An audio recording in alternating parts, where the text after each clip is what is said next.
Maybe. What sort of things can they get? They can get their hair done, get You've been chiropody. busy, I can see, for this programme.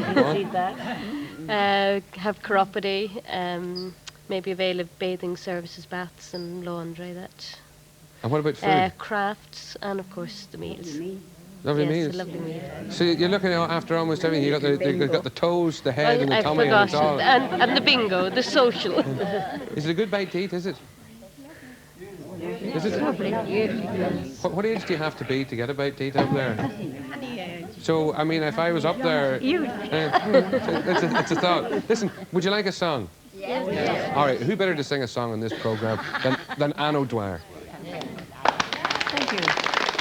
Thank you. Well, I've got a tremendous lot of requests for you all this week, so I better get straight into them. First of all, we've got a very special lady who celebrated her 90th birthday last month. Now, she's Mrs. E. Kelly of Ballyowen, Wellington Bridge in Wexford. And this request comes to you, Mrs. Kelly, from all your friends in Wexford. Now, Nora Kelly in Athlone, she's asked me to include this week 3 wonderful neighbours whose ages range from 86 to 91 years. And they are Mrs. Mary Moore, Mrs. Mary Healy and Mr. Martin Nocton. And you all live, I'm told, in St. Paul's Terrace, Athlone. And I'm also told you that you are all very definitely looking good. Now, hello to Gerald, Kathleen and Peter Butler, who live in Coolfin, Rathdowney, County Laois, and lots of love to you all from John, Evelyn and Lisa in Rossgrey. Now for the very best mum in the whole world, and she's Mrs. Mary O'Connor of Newbrook Avenue, Donamead, Raheny, and love to you from Mary. Greetings now from a lot of the people here in the Navan Day Centre to some of their friends who couldn't be here today. First of all, there's Annie Reilly, who's in Our Lady's Hospital, Catherine Carter and Catherine Cantwell in the infirmary, Mary Hackett in the Ashcroft Nursing Home, and then love to Mrs. Bridie McQuillan of Cranna Road, Rathfarnham, from your sister Eileen and the family who are all in Navan. Get well soon wish, and that's a wish for Mrs. Eileen Dixon, who's in the General Hospital in Mullingar. And you are, I'm told, Granny Dixon to all the little Massey children who live in Enfield. So love to you, Granny, and I'm also to say hello to Grandad, because he can't be left out. And love to you both from them all. And finally, Mrs. Maggie Hennessy, who's in St. James's Hospital. This is a very, very special wish for you. Get well soon, and it's from all your friends here in and on the programme Looking Good. Okay, well, that's all the requests and the song, one which I know is loved by many, many of you, called Smile.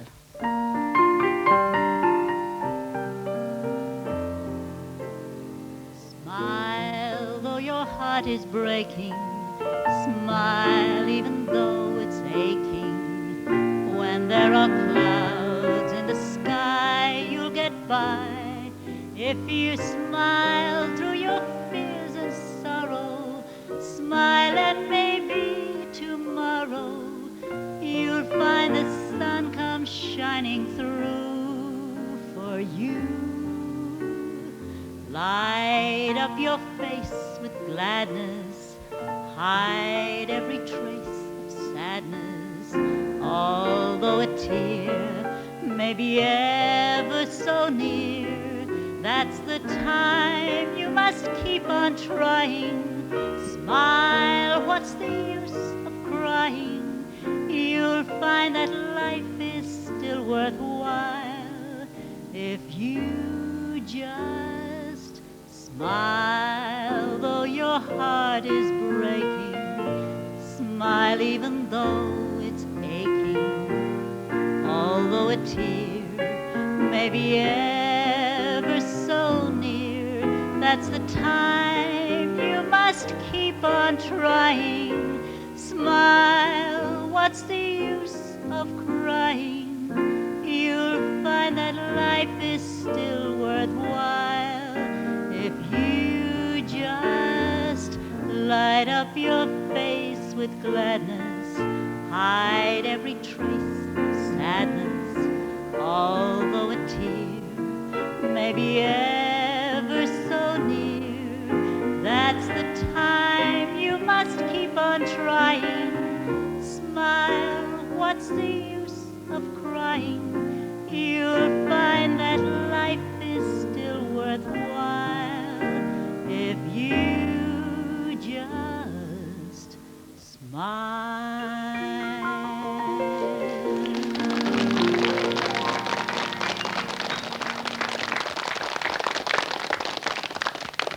I always like the wee quivery bits at the end. Oh, very nice, Anne, thank you. Listen, where is Bernard Murray hiding? Bernard? Up in the corner. Answer me this question. What is there about this programme, which it's like Sunday Mass. Everybody's at the back. All the men are at the back of the church, you know. And if you ever have a look at it, if you ever have a look at a mixed audience, the men, those that haven't got a woman on either side of them to keep them anchored to the spot. The men always seem to gravitate to the back. I don't know, I think maybe there's a game of cards going on up there. Bernard, I'll tell you what interested me. Somebody told me that you were a dab hand with a fishing rod. Are you is it Trout Anglers Federation man, are you? Yes, sir.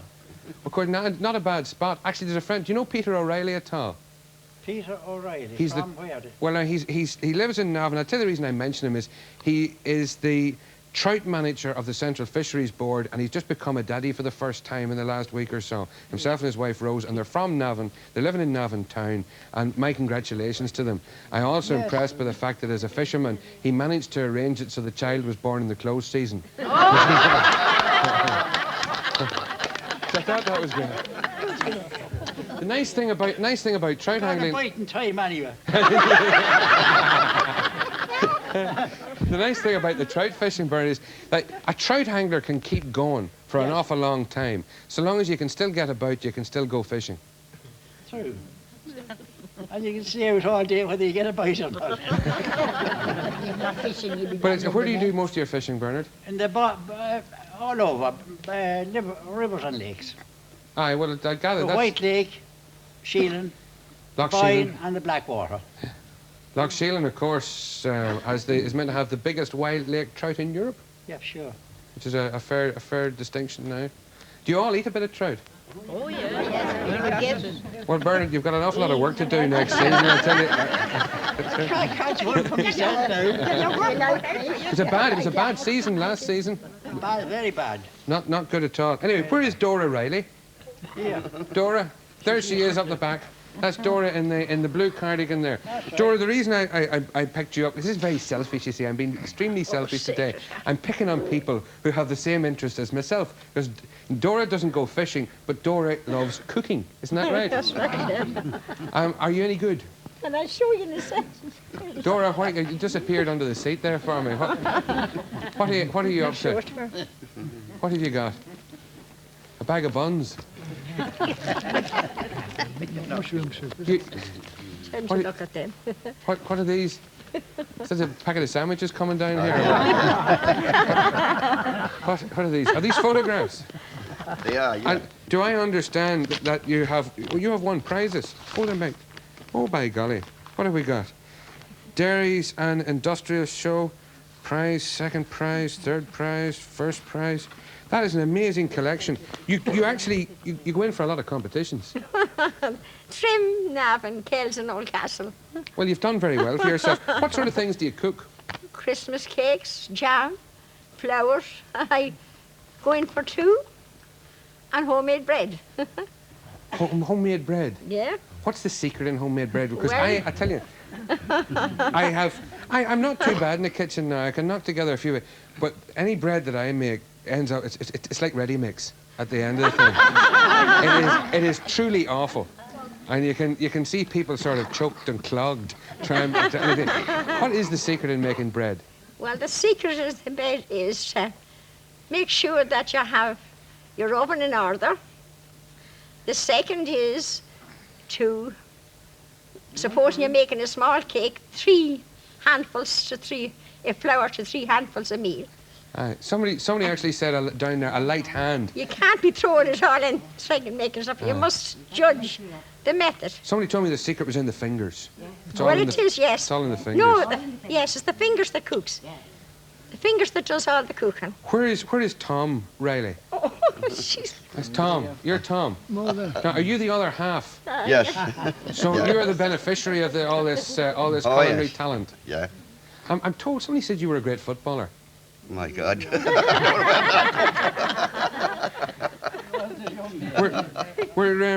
You did play a bit. Well, I played a bit of minor football and junior football, but that's as far as I got. And how do you reckon the game now? Is it a better game than it used to be? It's more, it is. It's more. But I think the games today has gone a little more professional. You know. But it's better for the spectators, that, isn't it? Well, of course, I suppose it is. Mm. I think a lot of teams today in Gaelic football, I think a lot of the players are trying to take lessons from the Australians back some weeks ago. Oh, by golly. They may be getting a bit tough. Aye, because I mean... We had 2 men sent off in Newbridge yesterday. By golly. Well, I know they certainly... I saw the Australian football, and it was more like blood sports than football. Well, that just gives you an idea. It was very, very heavy going. Why? Actually, it's interesting because you're talking about the cooking and one thing and another. I don't know if our boys here, the cameras, can follow me, because over here we have the most amazing collection of craft items. What's this? Poultry keeping. Who's the poultry keeper? Who keeps the poultry? This is Mrs. Gammons. Yes. And your cups are here. About how many, what is it, chickens, I presume? Hens? Yes. How many do you keep? Would you mind Oh, sorry, hang on a second. Thank you. This is, as he rapidly gets back again. I didn't know I could move that well, you know, just... what is it? This is the medal with the chickens on it. Yeah. It's absolutely true, yes. Lovely silver medal with engraved chickens. I don't know, can we pick that up? There it is. Yep. Lovely medal, lovely medal. Now, I'll keep that safe for you, don't worry. Put that to one side.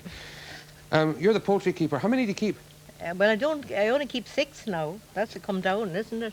By golly, it is. I mean, I'd eat that many in a week myself. I used to keep around 1,000. 1,000? Yes. By golly.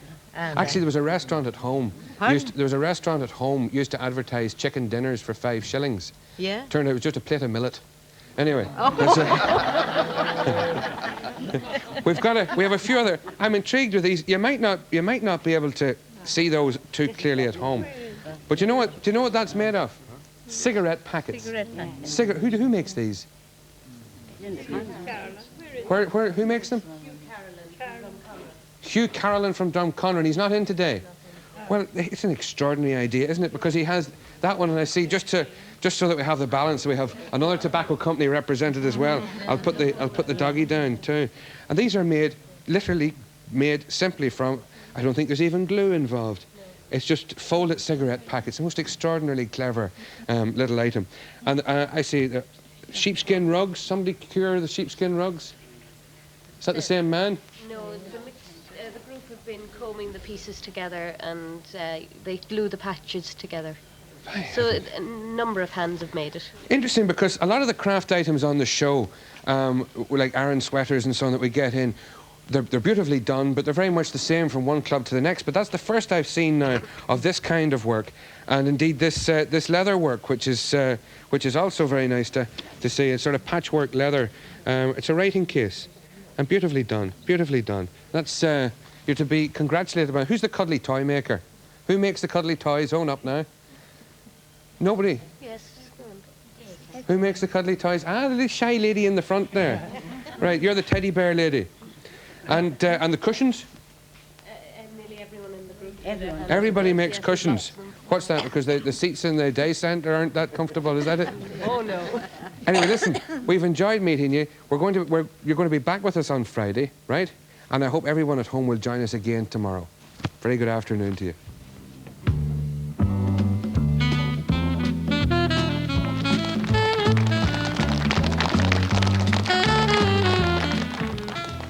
Thanks for the great response to our quiz. We have our 5 winners: Gráinne Lorrigan,